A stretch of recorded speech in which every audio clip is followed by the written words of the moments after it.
అదానితో ఉన్నటువంటి ఒప్పందాన్ని మీరు రద్దు చేస్తారా అని అడిగిన ప్రశ్నకి చంద్రబాబు నాయుడు గారు అన్నది ఏంటంటే, ఆ ఒప్పందం అనేది advantage to the state government అన్నారు. Advantage to the state government కాబట్టి జగన్మోహన్ రెడ్డి గారు సఖ్యత ఒప్పందం చేసుకున్నారు. రికార్డ్స్ మొత్తం చదివి చట్ట ప్రకారం వెళ్తామన్నారు. ఆ వచ్చిన ఎలిగేషన్ ఏంటి, ఎవరో third party official number 1 of Andhra Pradesh కి బ్రైబ్ ఇచ్చారట. ఎక్కడో హోటల్లో కూర్చోనో లేదంటే ఇల్లు కూర్చొని ఎక్కడో పర్సనల్ గా ఆఫ్ ద రికార్డ్ జరిగింది. రికార్డులు చూస్తే ఏమొచ్చింది మీకు? రికార్డులతో వాళ్ళు సఖ్యత ఒప్పందం చేసుకున్నారు. Records are very clear. మీరు గవర్నమెంట్ రికార్డ్స్ చూసి అదానికి అఫీషియల్ నెంబర్ 1కి మధ్యలో ఏమైనా జరిగింది అనేది మీరు ఇంపాసిబుల్ పట్టుకోలేరు. దాని మీద టైం వేస్ట్. సఫిషియెంట్ ఆధారాలు ఉంటే తప్ప స్క్రాప్ చేయలేము అన్నారు.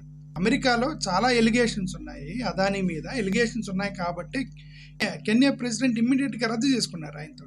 Stalin cancelled one deal. There are some allegations in USA and Adani group.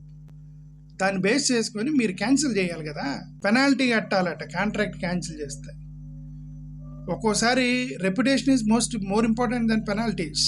Adani కాబట్టి ఏం చేయలేకపోతున్నారు, అదానిని కదిలించలేరు. బీజేపీకి వ్యతిరేకంగా పోయేటువంటి ధైర్యం తెలుగుదేశం ఎన్డీఏ గవర్నమెంట్ కి లేదు అని చెప్పి ప్రజలు మొత్తం అనుకుంటున్నారు. ఆ రెప్యుటేషన్ పోయింది, మీకు ఆ పొరుగు పోయింది. దాని మీద డబ్బులే ముఖ్యం అనుకుంటే ఇంక మరి అంతే, పోవటం అంతే. ప్రజలు అనుకుంటారు ఇప్పుడు లేదు అదాని ఏం చేయలేక సైలెంట్ కూర్చుని ఏదో కథలు చెప్తున్నారు వీళ్ళు అని చెప్పేసి అనుకుంటున్నారు ప్రజలు. తెలంగాణ ప్రభుత్వం 100 కోట్లు డొనేషన్ తిప్పికొట్టాడు ఇతను రేవంత్ రెడ్డి. ధైర్యం మీకు లేదు, ఆంధ్రప్రదేశ్ ప్రభుత్వానికి ధైర్యం లేదు, మనకు తెలుసు అది విషయం. అది వాళ్ళంత పెద్దోళ్ళు అయినా సరే చట్టం ముందు సమానం అన్నారు.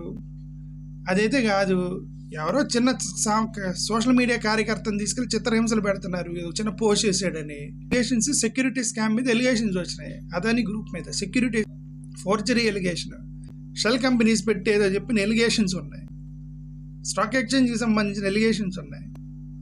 కాబట్టి ఆన్ మోరల్ గ్రౌండ్స్లో రేవంత్ రెడ్డి తిప్పికొట్టి 100 కోట్లు రిటర్న్ చేసినట్టుగా, స్టాలిన్ రద్దు చేసినట్టుగా, కెన్యా ప్రభుత్వం రద్దు చేసినట్టుగా మీకు ధైర్యం ఉంటే మీరు రద్దు చేసేలా అదాని గ్రూప్ నుంచి. మీరు చేయలేరు. అది ప్రజలు తీర్పిచ్చారు అన్నారు, మరి ప్రజలు తీర్పిచ్చా అంటున్నారు, మరి కొంతమంది ఏమో మెషిన్లు తీర్పిచ్చా అంటున్నాయి. బట్ ఏది అనేది ఇంకా ప్రజలకు వదిలేయాలి. ఎందుకంటే election commission they are not cooperating for verifying VVPATs.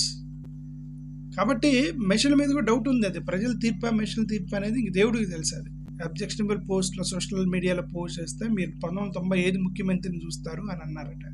1995లో ఇట్లా ఏం చేయలే ఆయన. 2024 ముఖ్యమంత్రినే చూస్తున్నాం యాక్చువల్గా మనం.